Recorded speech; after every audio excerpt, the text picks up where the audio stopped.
Welcome to the Peering Podcast, where the best way to see the future is to peer into it together. It's smart talk with a twinkle in its eye, about peer power, leadership agility, and collective intelligence in a world spinning faster every day. Hosted by Mike Richardson and friends, we peer into what it really takes to stay human, stay curious, and stay future ready. Real conversation, where peers get curious, curiosity gets peery, and leadership gets real. So pull up a chair and let's peer into it together. Hey everybody, welcome back to another episode of the Peering Podcast. The best way to see the future is to peer into it together. I'm excited about this one. You can see everybody if you're looking on YouTube. We've got a crew here, some of my favorite people from a peer group, a peer forum that Sean Alger and I, Sean is here, we'll hear from him in a moment. Sean Alger and I co-facilitate as forum leaders. And we said, hey guys or girls, why don't you come along and join us on the podcast? So we've got Pedram here, we've got Brian here, and we've got David here joining Sean and I, and we are going to explore, we're going to peer into the challenges of sales leadership. What do you say, Sean Alger? Mm-hmm. We're going to have some fun today? We got the A team. Yes, we do. We got Pedram. Please say hello, Pedram. Hey guys, how are you? We got Brian. Say hello, Brian. Howdy. Awesome. And we've got David. Welcome, David. Good to be here. Thanks for having me. If you're watching on YouTube, everybody, you can see that David is the best dressed of all of us. That's not by surprise, because he is a criminal defense attorney with his own firm, and he's probably come hot foot out of the courtroom right now. Yes, he, like all of us, has to sell. So he faces a sales leadership challenge, and he's actually the latest member to join this awesome sales leadership forum that we have. What have we got now, Sean? We've got like 12 or 13 members in the group, and it's just an awesome place. And we're gonna tap into that a little bit today. We're going to talk about the realities of sales leadership. We're going to talk about the power of peers and why Brian, David, and Pedram are members of this group. But let's start with you, Sean. When on earth was it, Sean? I'm fuzzy. I can't even remember. When on earth did you and I first meet? Do you remember? I feel where the relationship, I mean, I've always loved you, and we've, satellites over the years. I mean, San Diego is a small town. And, but when I was blessed to join your Vistage forum, you as the chair, that's where my life definitely changed, thanks to you and other members. Yeah, and you were running a business called My Office back then, right? And that was a sales-intensive business. You've been a bag-carrying professional salesperson and CEO for your whole career, Sean, correct? Yeah, and unfortunately, as you can tell, I'm not young. So yeah, it's been. I was actually funny enough. I was talking to a friend. I've been on my own since I was 15. And providing for myself and my family. So I'm 57. So that's a lot of years of selling. Fantastic. And it's just been a delight. And I'm just having a blast co-leading this group with you, Sean Alger. You've got so many insights about the challenge of sales leadership. We'll tap into that in a little bit. Yes, everybody, we do have someone on the call here, someone on the podcast who sells executive jets. How about that? Talk about a big ticket item. Pedram, tell us, how did you get into the business of selling corporate jets? To be honest, to this day, I still try and figure out how I got into it. I have zero idea, but I think it just came with a lot of luck, right? I always think luck is where opportunity meets preparation. And I think I was just right time, right place. And it just worked out. Yeah. Beautiful. And so the company is called Coast Air Center, correct? Yes. Yeah. So Coast Air Center, I'm the director of sales and marketing for the company. We're a private aviation business, or best known as an FBO, a fixed based operator. Yeah. So, everything aviation related. And we also do, large scale events as like an event venue in our hangar as well. So it kind of blends into a couple of different industries, but it's very, very rewarding. Awesome. Very fun. Awesome. And Brian, you're with a company called Mark Full. Tell us about that and tell us what you do.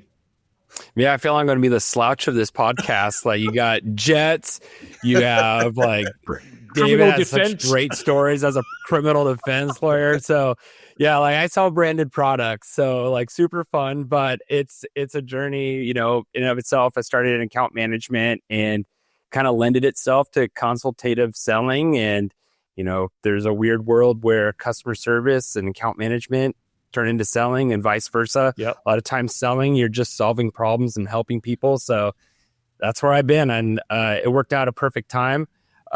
Sean, I think you're in a group with Josh, our CEO, and he got a lot of value of that peer group. And he's like, hey, you're somewhat new to formal sales leadership. I think you'd get a lot of value in it. And he was right. Yeah. Been with you guys for about a year. Yeah. It's been awesome. Yeah. We've been building this group, Sean and I.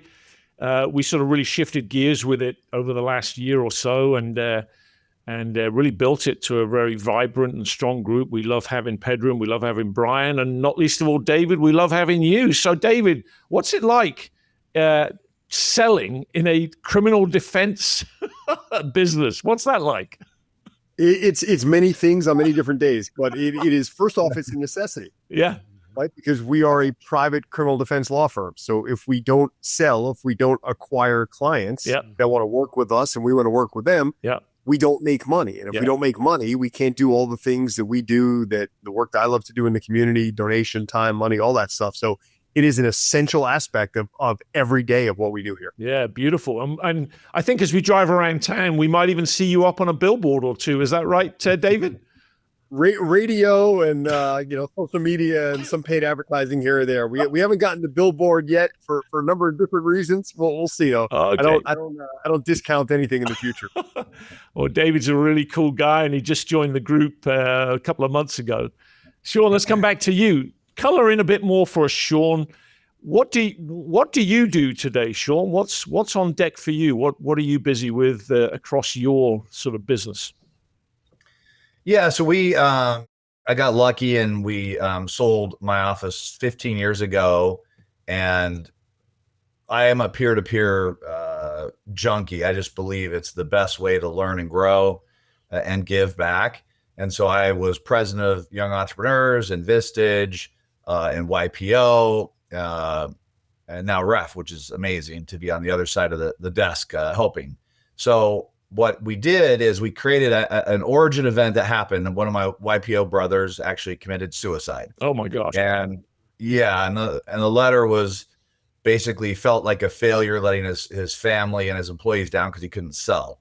And so that pissed me and my friends off. And so we started this company. We have 16 people, and we have a patented process to gather data from clients, competitors, and the current go-to-market and sales team. And then we optimize that data into a plan, an org chart, and a process. And so we've done it 700 times. We're getting a lot of, so over 15 years, we're getting a lot of private equity funded companies because we've had some huge home runs there. I mean, billions of dollars of equity transfer. So it's been really fun. I mean, I love it because it's just variety. I mean, I like to say we've done from cannabis to Airbus. I mean, literally we've done that. So it's been pretty fun. And, just learning different businesses, how people make money, how they provide for their employees and their families has been really interesting. Yeah. And Sean, what are the common challenges that you mostly see out there? I mean, I'm guessing that when you go into a new client or a new opportunity, you already anticipate the most common challenges, problems, issues that you're going to encounter. What's the pattern that you see out there? Yeah, what a great question. I agree, it's pattern recognition. And I think, everybody on this podcast, we've talked about that before, right? Especially on David's side, right? He can almost predict what's going to happen, but within the first few minutes of meeting someone. But yeah, we see patterns. Mostly it's alignment and communication. Yeah.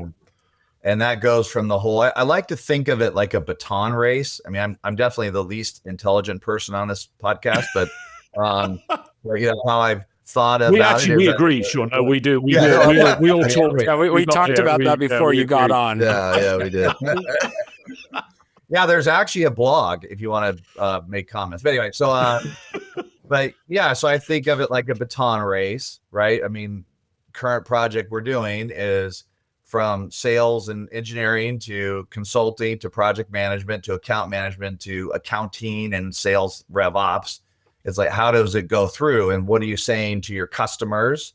What are they understanding? So marketing from lead gen to conversion and then to nurture. Just what is the differentiator? What problems are you solving? But then internally, how do we communicate that and then execute on that? So I would say to the answer, Mike, would be alignment and communication are the biggest patterns we see. Yeah. And then you talk about, you've touched upon some of these, but you talk about the sort of pillars of 4 Ps, correct? What are the 4 Ps again? So the plan, the sales and marketing plan, not the business plan. Yeah. And I define marketing more as lead gen. We don't do branding or PR. Right. So plan, people, so your org chart. And we like to build the org chart out, not only for where you are now, but where you're going. Yep. And that actually is interesting because a lot of times, as we all know, we've all started and ran companies, you're putting people you have into roles, but they're probably not the right people. So, the old right seats, right bus, whatever you want to say, right people, right seats.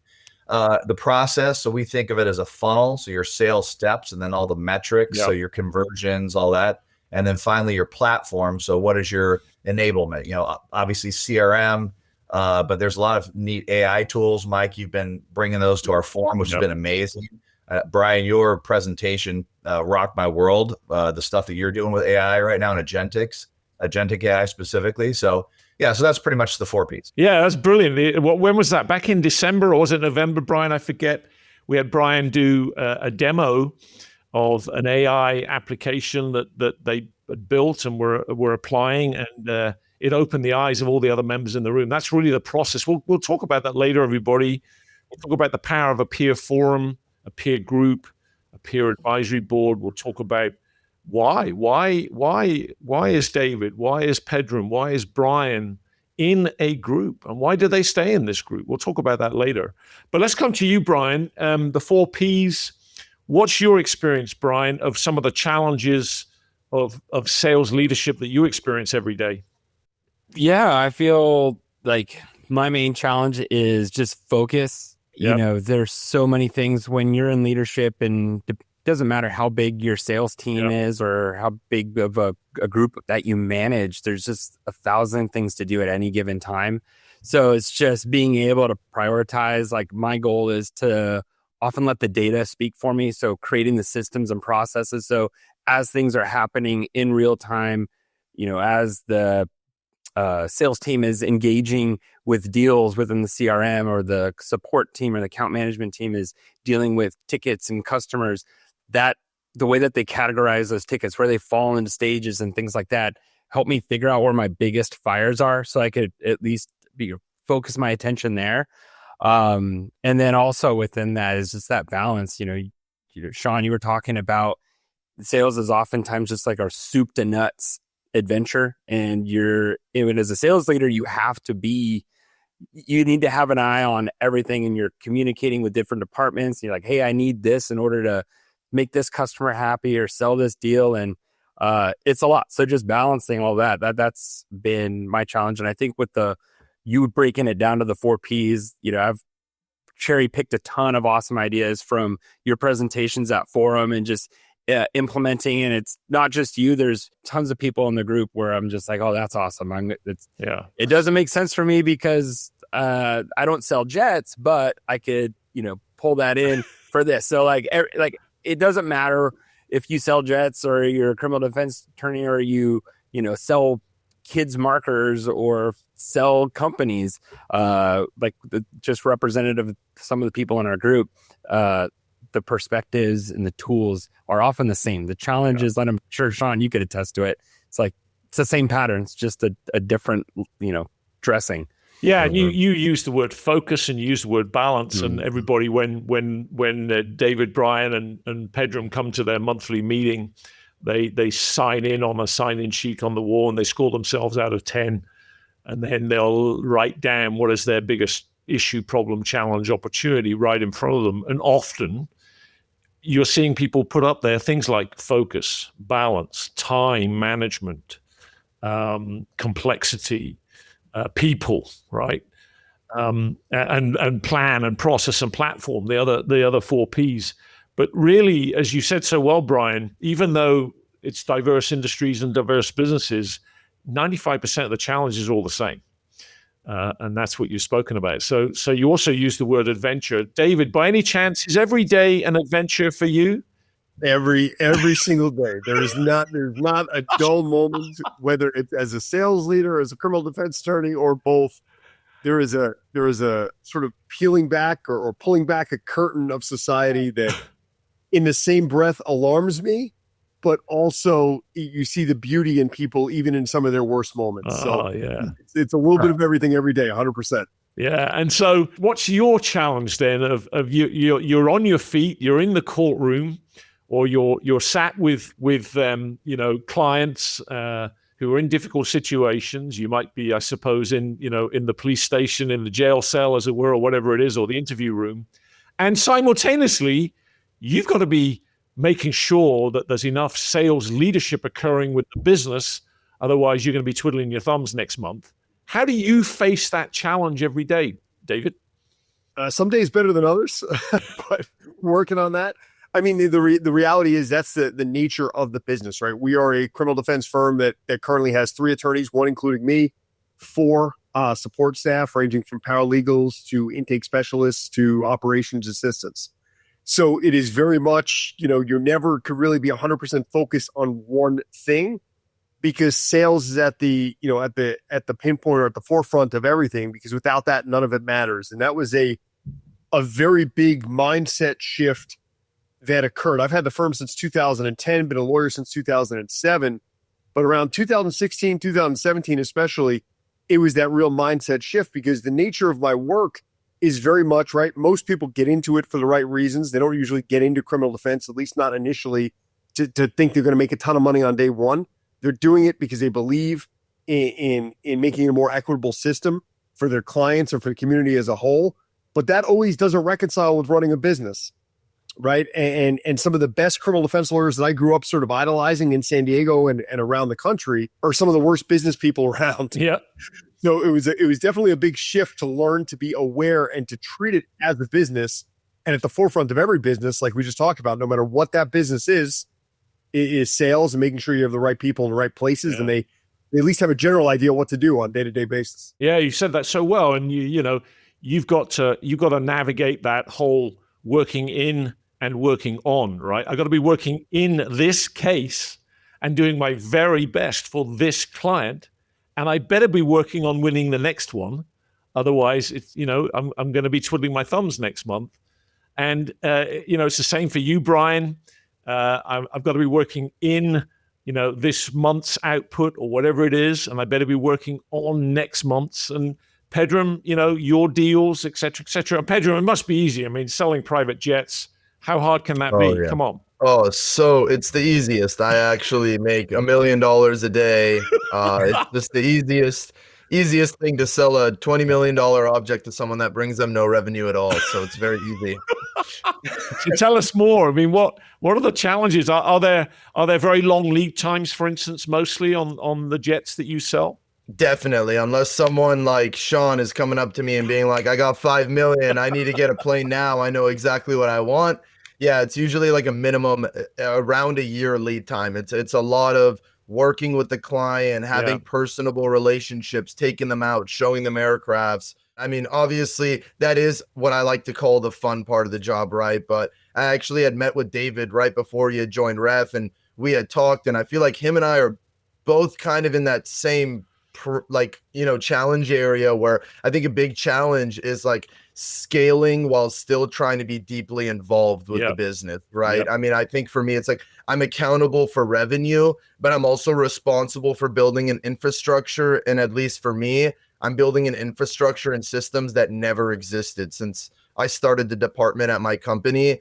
So it is a very interesting thing. And obviously, being a young buck, being thrown into a position like this, I really do look, not just to Ref, but my peers and you guys a lot to like learn what the best decision is. Cause I think another challenge is I'm also a growing adult. So I'm also dealing with what life has to give me while also trying to scale a massive business and a corporation into becoming even greater. But I think the opportunity of learning and how to step out of my comfort zone and just be myself and lead effectively is what I like the best. Beautiful. Yeah. And you mentioned REF in there. So everybody, yes, formerly Renaissance Executive Forums, which rebranded itself to REF. That's what we're talking about here.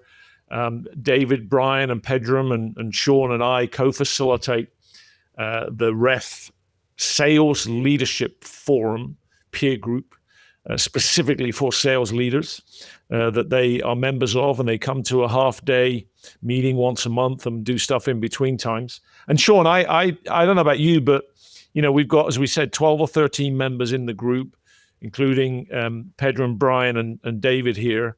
We span, as I think you were saying, Brian, we span a range of industries, a range of businesses. There's only one kind of each seat, everybody, so there are no competitors in the room. It's totally confidential.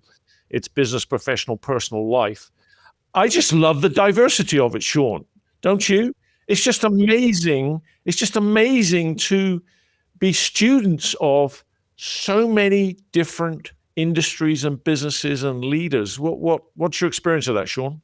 Yeah, I mean, obviously we have all, white men on this podcast, but yes, unfortunately, yes. Well, I mean, very diverse group. Yeah, super. I mean, Pedram a little. He's got a little color in him, but yeah, we're still figuring out if Middle Easterns are white or like light brown. I'm still in between figuring out what I am. We do have a nice level of gender diversity in the group. I think we have how many? We have 3 or 4 ladies in the group at least. Yep. I like the experience and age level though. I feel like we have folks who've been in the game for, 80 years for you, Sean? And then what's fun? But we have like, Pedram, I don't know if you're the quote unquote youngest buck, but I think Robbie is. I think Robbie and I are the same. I think me, Robbie, and Kalai are all I think we're all 26 years old. Yeah. I think we're we're all 26. And it's so cool. I feel like it's rad to have your guys' experience coming in fresh, and then also, everybody's all over the place. It always makes for good conversation. What that speaks to is these groups work when you have maximum diversity. So we want diversity of industry and business. We want high tech, low tech. We want old economy, new economy. We want services, software, manufacturing. We want, mostly for profit, but some non-profit. We want gender. We want ethnicity. We want age. We want tenure. We want personality type. We want outlook. We want black hair, gray hair, every kind of whatever. The more diversity, the better, everybody, because that's what fuels the power of peers, which is just a fantastic thing to work with, isn't it, Sean? When we're in that room together, the energy, the commitment, the caring that's in that room is just off the charts, isn't it? Yeah, and I love it. I mean, like you said, it's not just business, and we've had some pretty emotional. Yep.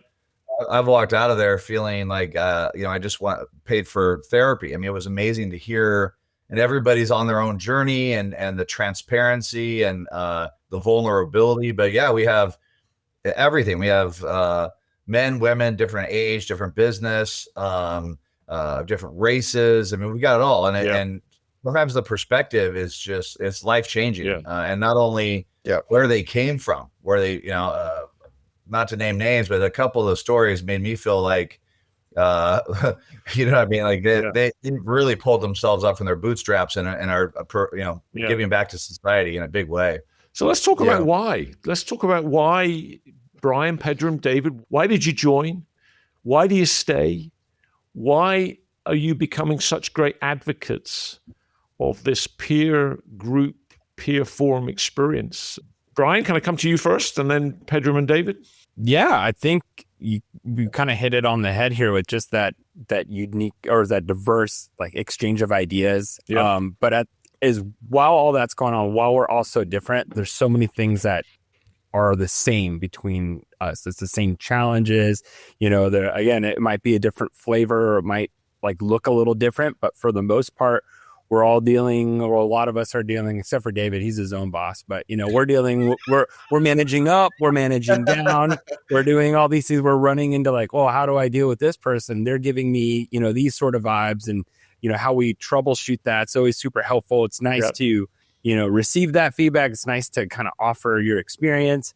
I think in the end, I love it because it makes me feel like I'm not alone in it. And it feels like these aren't like unique challenges that I have to like, create the wheel, right? Everybody has done versions of it, and I just kind of pick and choose what I like and make my deal. It's so funny, isn't it? Because that little comment right there at the end, everything else you said was just phenomenal. And that little comment, I don't feel alone. We're back to that whole cliche, everybody. It's lonely at the top, whatever the top is, right? At the top of the sales leadership, equation in the business. And in the case of a CEO, at the top of the business, or at the top of a project or a product or a program or a territory, whatever scope of responsibility you have that you're sort of at the top of, as it were. It's lonely at the top. It's not just a cliche. It is a reality, because you don't have many peers you can turn to and have a whites of the eyes conversation with who can relate to the challenge that you're facing, and kind of have a knowing whites of the eyes, eye level conversation of, I know what you're going through. Let's at least share the problem and see what we can do to help you lean into some solutions. Pedram, what would you throw on the fire here? Why are you with us, Pedram? You know what? I think it's super, super easy to say. And I think it comes down to this one word we keep using, and it's all about perspective. Growing up, perspective was one of the main reasons why I think I am where I am. I've always been like an observer, and being a part of the ref group, like the forum is just huge because it gives perspective without politics, right? And that's like the one thing that I think I love about the group is that, like, internally, we're always expected to have answers, but externally in our group, like, we can actually just talk about our real problems. Like last week, I was able to bring up an issue and everybody cared, and everybody was like, all right, next month, Pedram's the case study, let's do it. And I think for sales leaders, especially, like what you were saying about we have to talk down, we have to talk up, we're in between, where sales leaders are very, very underappreciated, I feel like, on the amount of work we have to do. And it can be isolating, right? And it can be super isolating. And I think the value isn't just the advice, but it's the alignment and knowing that we don't have to navigate through our problems alone, and that we have like-minded individuals in the group. We don't have to be all the same age or the same person or interests or industries, but we know that we all go through the same issues. And I think it's like in the forum, we're not limited to our thinking, or like we are limited to our own thinking, and the forum allows our peers to kind of stand and reveal the edges of what we need to fix. And it helps us kind of, at least me, it helps me kind of focus and know that I'm not standing alone in one place, and that I have people that I can lean on. Wow. Perspective without politics. I think he practiced that, didn't he? I think he rehearsed that and delivered it very nicely. Profound stuff. Very, very naturally. You reminded me, Pedram, I was a sales and marketing VP briefly in my career, many, many, many years ago. When was that? That was 92 to 94 in an aerospace company in the UK, but serving a global market. It was a engineering, design, and manufacturing and product support company of complex avionics systems for Boeings and Airbuses, etc. And I truly felt like nobody else here understands the pressure cooker that I'm in. I'm trying to win big deals on everybody's behalf. It's a team effort where I have to coordinate everybody, and I've got to show up with a team of people to make the presentation to a room full of Boeing people. And, I'm getting phone calls all day long from customers asking, where's my stuff? And hey, you've had my repair for 3 months. What the heck's going on over there? And I truly felt like, the VP of production, the VP of finance, the VP of marketing doesn't really understand the pressure cooker that I'm in, and how hard I am having to work on all those dimensions simultaneously to hold it together. And it was, you reminded me of that. That was really hard because I was in a long lead time business like you, where it might take a year, 2, 3 years to win a deal. David, you're the most recent member to join the group. I think you've been to what, 2 or 3 or 4 meetings so far.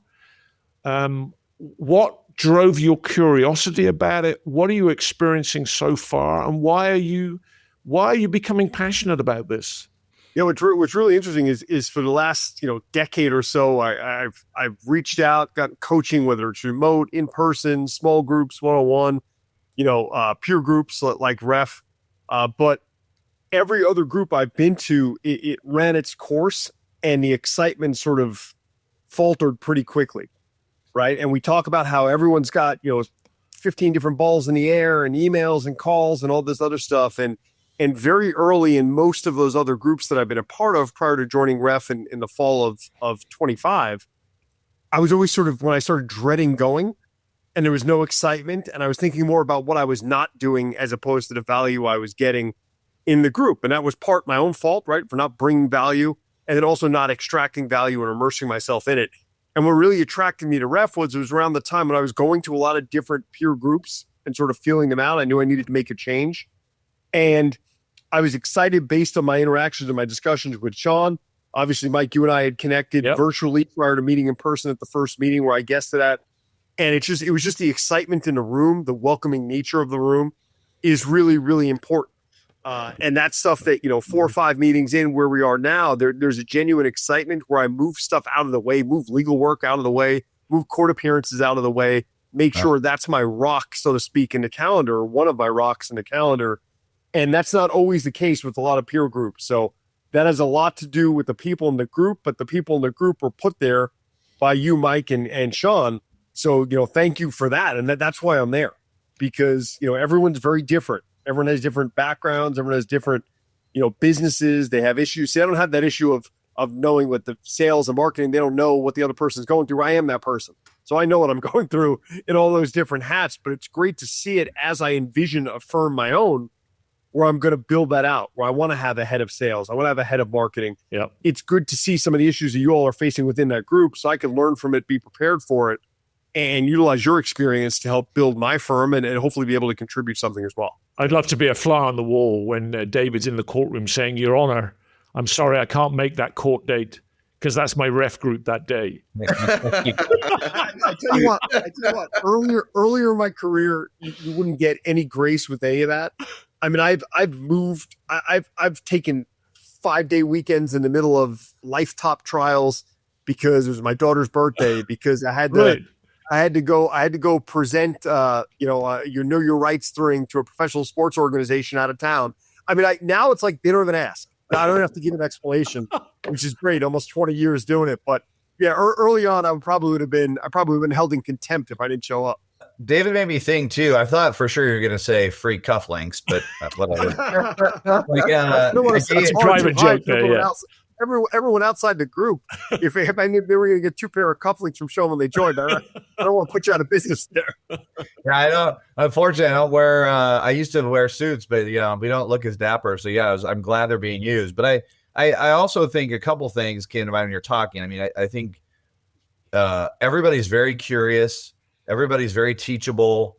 We have a wonderful overlay of humor. Like, we make fun of each other. I mean, my favorite thing when Pedram, it stuck with a group one day, his check-in was he's dialed, and now everyone talks about dialed. Everyone uses it. Yeah. I mean, it was amazing. But it's fun too. Like, what Dave has been very interesting, because what he's doing, there's a difference between a practice or working in the business and then a firm, and he's building a firm, and it's applicable to everybody. I've actually, because a lot of people do it, dental, doctor, lawyer, a lot of professional service firms that, I mean, David's a personality. He's got a big reputation and name, but at the end of the day, he's trying to build a firm where it's not just him. And that's an exciting journey. You're doing a great job. Appreciate that. Yeah, you're an engine room of all of that, right? You've got to be an engine room of everything, fulfillment and delivery, on your feet in the courtroom, and sales and marketing, to continue the trajectory of growth and evolution for the firm. And everybody that's listening to this, you can already get a sense of the kind of paradoxical blend of a great ref form. It is simultaneously humorous and serious. We get down to work. We dive deep into the nuts and bolts of the 4 Ps that Sean was articulating, and so much more. We have speakers that come in and give us an injection of inspiration and accountability around leadership and artificial intelligence and personal health and wellness and all those kinds of things. We do sharing, we score, we disclose, we're transparent with each other about how we're doing in business, professionally, personally, in life, and how we're doing with our AI. There's a second sign-in sheet that people have to stare down every month. How am I doing in deploying AI for myself personally, for my team, and for my business? And we've seen those scores sort of gradually move the needle, not least of all as we brought in some AI speakers. And then the core of the core of the core, everybody that's listening, is we do what's called a case. And that is where one of the members brings a real-time, real-life issue, challenge, problem, opportunity, perhaps, and we frame it and prepare it in advance. And they bring it to the group as a case. You heard Pedram say he's up next. He articulated something when he checked in the last meeting that was a week or two ago. And so we said, right, let's put you on deck to bring the case in the next meeting in a week or two's time. And he and I will meet by Zoom to frame and prepare that case. And then we'll probably spend an hour in a group taking it through the case issue processing methodology. That's the core of the core of the core. What we do in the group, we use that space, that case process as well for members to bring their sales plans to the group. And we kick the tires on their sales plans and make sure that they stand up to the 4 Ps as Sean was articulating. So guys and girls, there are plenty of girls in the group. Sorry they're not here today. It's just the way it played out. What is it in particular about the case process and methodology that gets your attention and gets your engagement? What is it that you most noticed about that, whether it's the sales plans that we've kicked the tires on or some of the cases that we've done recently? Brian, back to you. What is it that you notice about that process? Well, I like that it is a process. I like that there's the presentation of the case, there's the clarifying questions, and the rigor of how you lead us through those cases it gets us somewhere, right? You don't sit there and talk in circles. It is very intentional that we're going to move from this to this, and hopefully by the end of it, whoever's coming with a challenge or is looking for some sort of direction or help walks away with a handful of different ideas or solutions to their problem. Yeah. So I just like the fact that there's a process, and I've incorporated that into, my day to day when I'm trying to figure something out, whether it's in the office or at home. Just like, let me learn more. Let me get a little more curious about it. And I love the fact that a lot of times when we're asking questions, sometimes questions aren't questions. You're leading somebody. You're like, you want them to answer a certain way. Yep. And you calling people out on their BS, be like, no. You got to answer. You got to ask that a different way. Yeah. Otherwise, like you're leading the witness. Exactly. Boom. There you go. There it is right there. David knows a little bit about that. What about you, David? Let's come back to you. You've done, you've been in the room when we've been doing a few of those already. What are you noticing about how we do that? Well, you have a command. You have a command over the room more than some judges have command over their courtroom. I can tell you that much. with not letting people get away with certain things and formulating questions. And that was very refreshing to see, and because it's helpful, right? Because it's easy to sort of, in every group at every time, and I've been guilty of this myself too, right? You have someone that like Brian was saying, you're going to lead you a certain way. You think you got to figure it out, or you're looking at it from the 30,000 foot view, and you're like, oh, cool, this is an easy solution. But to do it that way and to stay structured with that, I think it's a valuable lesson in what we need to do in every decision-making thing we do, and what we take back to our offices, what we take back to our personal lives, right? Because so much of that is intertwined, and it really is. Someone can say, oh, you need, a word that I hate, work-life balance and all that stuff. But the reality is all that's intertwined, and how you come to a conclusion in business is in many ways effective to come to a conclusion in life.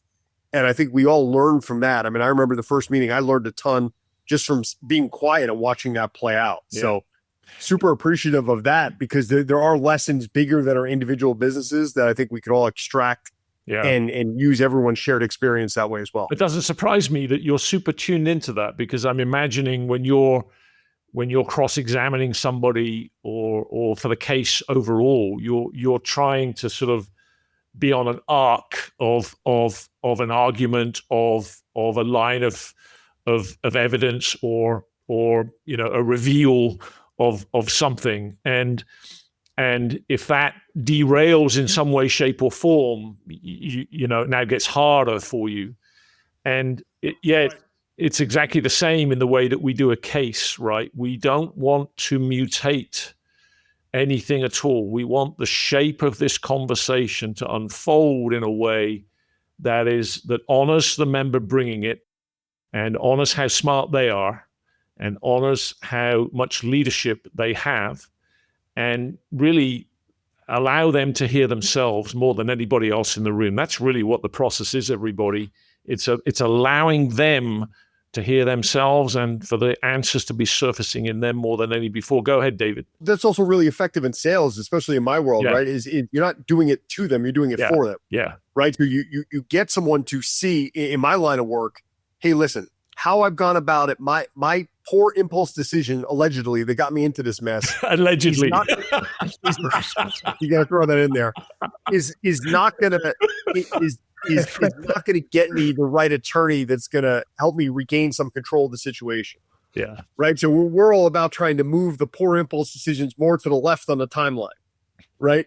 And a lot of that is not just, me talking or my intake team talking at someone about what they need is not going to be an effective technique, one, to put them in a better place, and selfishly with the firm to get the sale. Yeah. As opposed to guiding them to that answer. And whether it's us or whether it's the other 4 or 5 firms in the county that could do things at a remotely comparable level. Yeah. Right. At least we're getting them in a better place than how they started or how they came to us. So beautiful. Super valuable. And that parallel within sales as well was apparent from the get-go. Pedram, what else would you throw on the fire here? What do you notice about the case process? And you're about to do one in a couple of weeks. Yeah, I mean, I think the most interesting thing is those open-ended questions you're always on us about. Those do wonders. You don't really think about it, and I think it's the biggest thing is it's like those cases, they create clarity, and I think that's all that is. It creates clarity when there's a mess, and I think what David was just explaining too is like not only does that help us create clarity for ourselves, it teaches us to create clarity for our clients as well, right? Like I'm huge. I'm the same way. I'm like, I tell people, you don't have to buy from me, but I want to help guide you towards the right direction because I care. And I want to give you clarity. You can go anywhere else and get a plane or get event space. But yeah, I think that clarity is just, it's huge, and it reinforces the group and lets us all know that we all have different challenges, but it doesn't mean we can't, we share those challenges, right? And I think that's what's unique about it. Yeah, I've been doing this work for 22 years, and as you heard, Sean's been hanging around peer groups for equally as long. My favorite part is the case part, and if I think back over those 22 years, can I say that I've seen and heard all of it? No, of course I can't. But boy, oh boy, oh boy, have I seen and heard a lot. Business, professional, personal, and life, as Sean said earlier. And for those 22 years, at the end of that hour, when we've been processing a case, I've asked the same question by and large, especially when it's a new member doing it for the first time. I ask them, where else do you have that you can go and do what we just did with you for the last hour? And unless they're part of some other true peer forum experience, which many aren't, 99.9% of the time, the answer I get to that question is I don't have anywhere else that I could go and be as transparent and honest and vulnerable as I just was here. I don't have anywhere else. And that is back to what you said, Brian, about it's lonely at the top, because everywhere else that we go, we got to put our face on, our game face on, right? And, you walk up to someone at a networking event and ask them, how's business? What are they going to say? Oh, it's great. And I love to look at people and sort of knowingly look at them thinking, no, it's not. I know it's not. I know it's not uniformly great. I know there's something going on somewhere behind the scenes. The only question is, do you have the conditions in which you can safely share that so that the magic can happen? And that's what we create in a peer group. Sean, you've been hanging around this kind of peer group process. You've been processing cases over the years. You've brought your own cases over the years. What do you want to share about the case process? Man, I love it. It's hard to describe it without experiencing it. And I know everybody agrees. It's such it's scary at first, or it's a time commitment that really forces you to sit down and invest some time in thinking about the issue and presenting it clearly. I think the clarifying part of it, and then just Mike, you working a process, it's not winging it. It's truly scientific in nature. And then just the engagement from amazing peers. It always delivers something that's actionable and I feel like it unfolding through the process. Yeah. It's fun. Well, hey, everybody, as we start to land the plane here, listeners, it's just been it's been the most rewarding and fulfilling phase of my career to be doing this kind of work.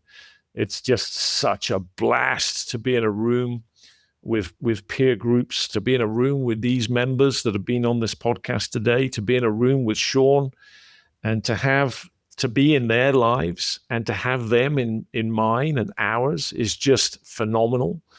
And as we part here, everybody, what final words would you like to leave our listeners with about your experience of being a sales leader and the value of being in a peer forum to help you step up to the challenges of being an effective and efficient sales leader? David, what parting words do you want to leave with our listeners here? Yeah, I think the first is to accept the fact that there are always going to be challenges.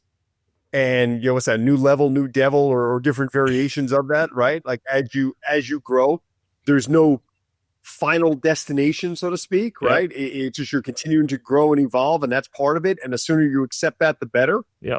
And the sooner you accept the fact that there's value in these peer forums, you're just going to find the right one. Yep. The better you'll be, and to be able to go in with no ego, to be vulnerable as much as you could be over time, and find the right group, because every group is not for everybody. Yep. But there's endless value if you're in the right group at the right time with the right mindset. But that starts with you. Awesome. Great. Yeah. Lovely. Pedram, what would you add? You hit it right on the head there. I mean, it's, I personally didn't come through a traditional sales path, right? And I got here putting myself into different positions, being thrown into the fire, getting all up into the mix. And I think he just hit it right on the head. I mean, it's just, I think I got involved in this group at a very impactful moment in my career as a young guy just trying to build up. And I think that as a sales leader, we carry a lot of things quietly, and having a space like Ref that genuinely cares and matters, I think it's just made it a lot easier for me. Awesome. Great. Brian, what would you add?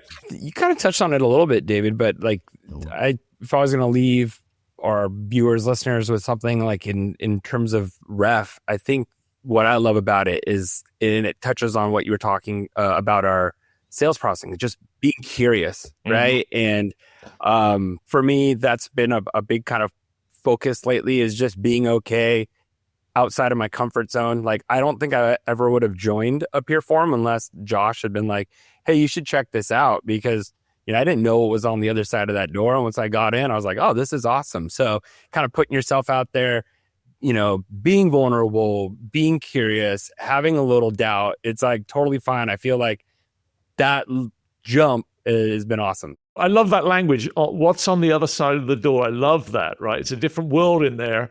Let me have the courage to stick my head in and check it out. Awesome. Sean, this is a pretty darn unique group, right? You and I don't know of many, or possibly any other, certainly local sales leadership peer groups specifically for sales leaders. And it's a thrill to work with you, Sean. What do you want to leave our listeners with? So, just amplifying. I mean, you're not alone. We all said it, right? You're not alone. Don't get depressed. Don't get sad. Don't give up. Stay curious. And I think the lifelong learning and growing it's fun, right? It's an adventure, and doing it with people that you respect and care about is huge. And so I would just say, wherever you are geographically, find a group. They're out there, or you can create one. Yeah. Call Mike. He'll help you. So there you have it, everybody.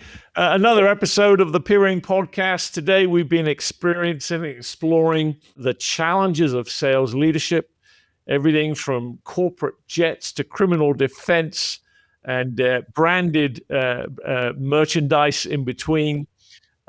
We've explored the value of being in a peer group to help you with that, and not least of all, to be less lonely and more in a support ecosystem that you can count upon when you need it. Thank you, David, Pedram, and Brian, for taking time out of your busy sales days to be here with us. Thank you, Sean, for all that you bring to this group. And Sean, everybody, just brings such a font of insights into the Sales Leadership Challenge from his career-long experience of all of that. It's been an absolute blast, everybody, to have this conversation. Thanks so much for being here. And we'll catch you next time, everybody, on the next episode of the Peering Podcast. Thanks, Mike. That's it for this episode of the Peering Podcast, where we believe the best way to see the future is to peer into it together. If today sparked something for you, share it with your peers. And keep the conversation going at peeringpodcast.com. Because leadership gets clearer and the future gets brighter when we peer together. Thanks for listening. And until next time, keep peering in.